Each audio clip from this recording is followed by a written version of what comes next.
Matthieu, chapitre 14. À cette époque-là, Hérode le tétrarque entendit parler de Jésus, et il dit à ses serviteurs, « C'est Jean-Baptiste, il est ressuscité, et c'est pour cela qu'il a le pouvoir de faire des miracles. » En effet, Hérode avait fait arrêter Jean.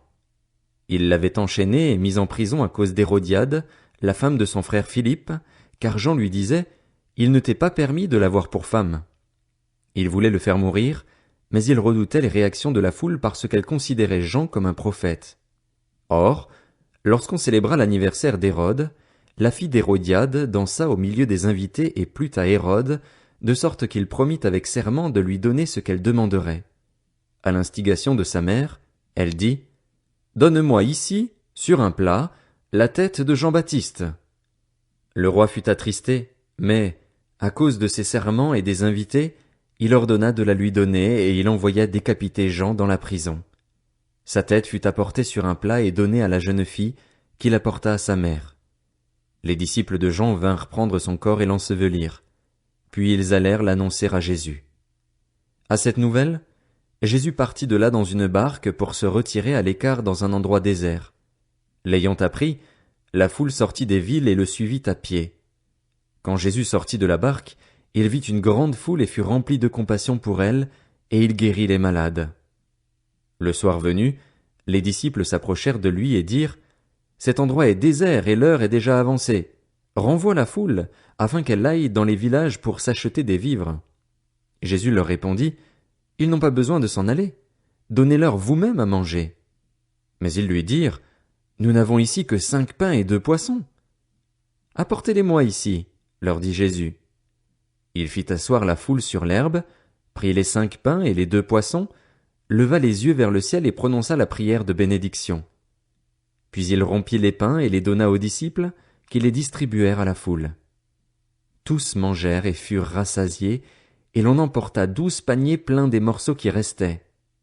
Ceux qui avaient mangé étaient environ 5000 hommes, sans compter les femmes et les enfants.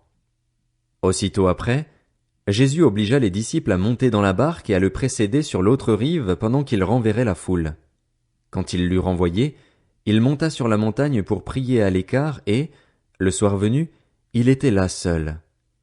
La barque se trouvait déjà au milieu du lac, battue par les vagues, car le vent était contraire.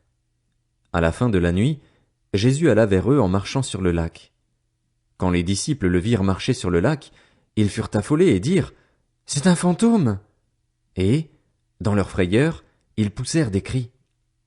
Jésus leur dit aussitôt, « Rassurez-vous, c'est moi, n'ayez pas peur. » Pierre lui répondit, « Seigneur, si c'est toi, ordonne-moi d'aller vers toi sur l'eau. » Jésus lui dit, « Viens. » Pierre sortit de la barque et marcha sur l'eau pour aller vers Jésus, mais, voyant que le vent était fort, il eut peur et, comme il commençait à s'enfoncer, il s'écria, « Seigneur, sauve-moi !»